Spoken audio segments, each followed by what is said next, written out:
Olá, amigos. Estamos aqui mais uma vez para o nosso estudo em grupo, o livro Nosso Lar. O capítulo de hoje é o 41, Convocados à Luta.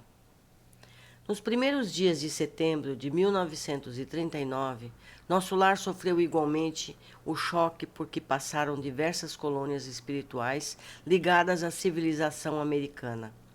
Era a Guerra Europeia, tão destruidora nos círculos de carne, como perturbadora no plano do espírito. Entidades numerosas comentavam os empreendimentos bélicos em perspectiva, sem disfarçar o imenso terror de que se possuíam. Sabia-se desde muito que as grandes fraternidades do Oriente suportavam as vibrações antagônicas da nação japonesa, experimentando dificuldades de vulto. Anotavam-se, porém agora, fatos curiosos de alto padrão educativo. Assim como os nobres círculos espirituais da velha Ásia lutavam em silêncio, preparava-se Nosso Lar para o mesmo gênero de serviço. Além de valiosas recomendações no campo da fraternidade e da simpatia, determinou o governador tivéssemos cuidado na esfera do pensamento, preservando-nos de qualquer inclinação menos digna de ordem sentimental. Reconheci que os espíritos superiores, nessas circunstâncias, passam a considerar as nações agressoras não como inimigas, mas como desordeiras e cuja atividade criminosa é imprescindível reprimir. Infelizes dos povos que se embriaguem com o vinho do mal, disse-me Salúcio, ainda que consigam vitórias temporárias. Elas servirão somente para lhes agravar a ruína, acentuando-lhe as derrotas fatais. Quando o país toma a iniciativa da guerra, encabeça a desordem na casa do pai e pagará um preço terrível. Observei então que as zonas superiores da vida se voltam em defesa justa contra os empreendimentos da ignorância e da sombra, congregados para a anarquia e, consequentemente, para a destruição. Esclareceram-me os colegas de trabalho que nos acontecimentos dessa natureza, os países agressores convertem-se naturalmente em núcleos poderosos de centralização de forças do mal. Sem se precatarem dos perigos imensos, esses povos, com exceção dos espíritos nobres e sábios que lhes integram os quadros de serviço, embriagam-se ao contato dos elementos de perversão que invocam nas camadas sombrias. Coletividades operosas convertem-se em autômatos do crime.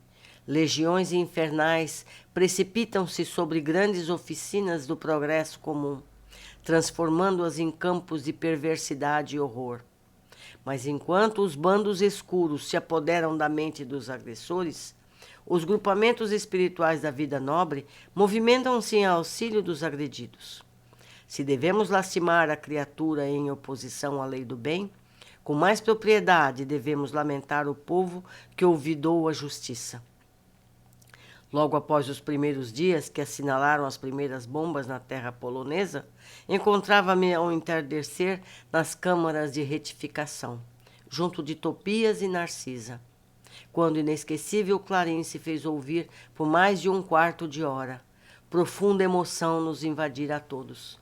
É a convocação superior dos serviços de socorro à terra, explicou Narcisa bondosamente. Temos o igual, ou temos, temos o sinal de que a guerra prosseguirá com terríveis tormentos para o espírito humano, exclamou Tobias inquieto. Embora à distância, toda a vida psíquica americana teve na Europa a sua origem.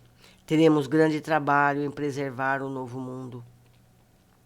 A clarinada fazia-se ouvir com modulações estranhas e imponentes. Notei que o profundo silêncio caiu sobre todo o ministério da regeneração. Atento à minha atitude, de angustiosa expectativa, Tobias informou. Quando soa o clarim de alerta, em nome do Senhor, precisamos fazer calar os ruídos de baixo, para que o apelo se grave em nossos corações.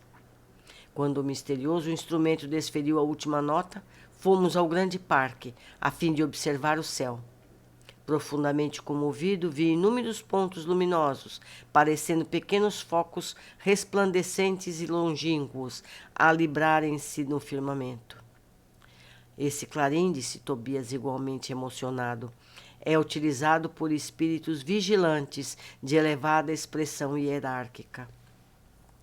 Regressando ao interior das câmaras, tive a atenção atraída para enormes rumores provenientes das zonas mais altas da colônia, onde se localizavam as vias públicas. Tobias confiou a Narcisa certas atividades de importância junto aos enfermos e convidou-me a sair para observar o movimento popular.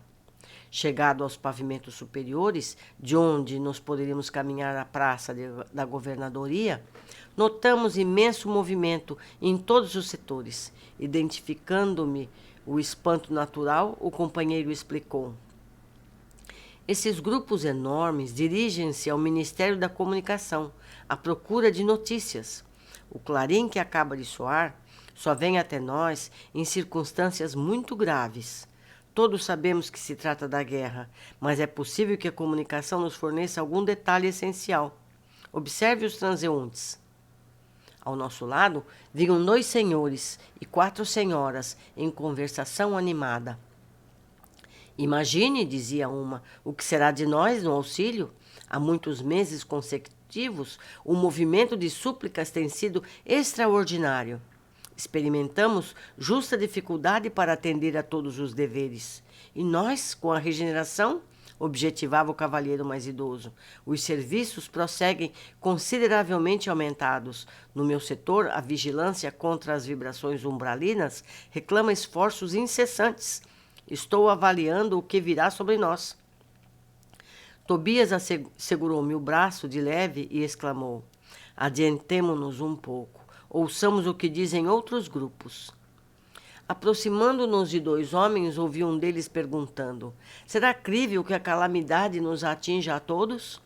O interpelado, que parecia portador de grande equilíbrio espiritual, replicou sereno: de qualquer modo, não vejo motivo para precipitações. A única novidade é o acréscimo de serviço, que, no fundo, se constituirá uma bênção.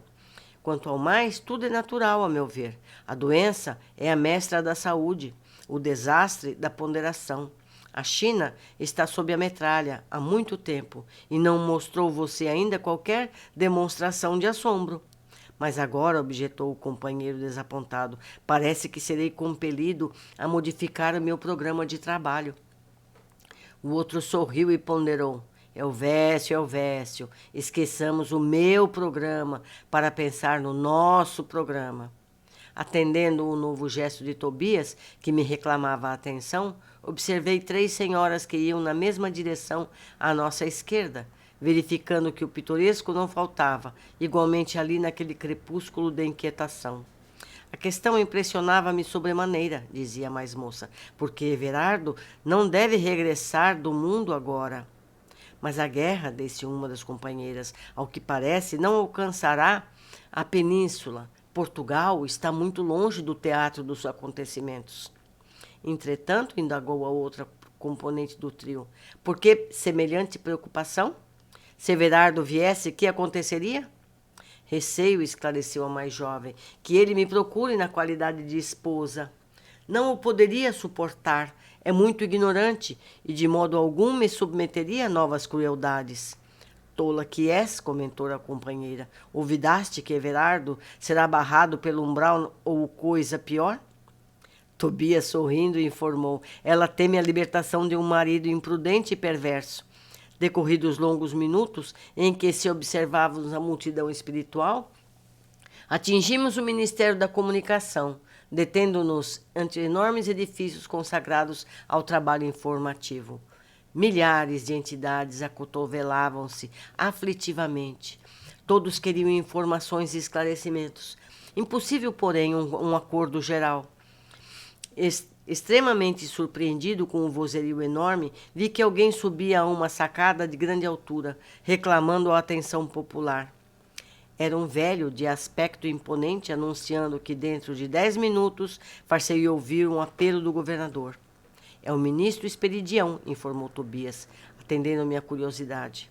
Serenado o barulho, daí a momentos ouviu-se a voz do próprio governador, através de numerosos alto-falantes. Irmãos de nosso lar, não vos entregueis a distúrbios do pensamento ou da palavra. A aflição não constrói, a ansiedade não edifica. Saibamos ser dignos do clarim do Senhor, atendendo-lhe à vontade divina no trabalho silencioso em nossos postos. Aquela voz clara e veemente de quem falava com autoridade e amor operou singular efeito na multidão. No curto espaço de 1 hora, toda a colônia regressava à serenidade habitual. Que coisa, hein, meus irmãos? Que coisa incrível. Esse capítulo tem muita coisa interessante. Vamos às observações. Mais uma vez, não é recomendada a vigilância em nossos pensamentos, agora sugerindo maior equilíbrio astral em tempos de guerra. Nossos pensamentos, comentários, atitudes contribuem para a aula planetária, melhorando ou piorando as energias em todo o planeta. Essa vibração atinge a todas as pessoas, levando mais intensidade a situações que de outra forma seriam mais brandas. Responsabilidades são exigidas de países que provocam situações bélicas, que levam comunidades a situações dramáticas, gerando dívidas que devem ser saldadas em tempo futuro. Não há ação sem reação, não é mesmo? Terceiro, os clarins nos fazem lembrar as imagens sacras, onde aparecem anjos tocando clarins ou trombetas. Percebemos que temos anjos que guardam a humanidade e convocam ajuda quando estamos em riscos importantes. As pessoas que trabalham nos departamentos de apoio aos encarnados e aos recém-desencarnados falam do crescimento das tarefas, levando em conta as preces, pedindo socorro por conta dos dramas que desde antes dos primeiros combates já se faziam ouvir. E nas regiões umbralinas, os ânimos também se agravam por conta das vibrações negativas intensificadas na Terra. Vimos aqui que nosso lar recebe espíritos de outros locais do planeta, não só do Brasil. Abraços, continuem conosco na próxima lição. Até mais.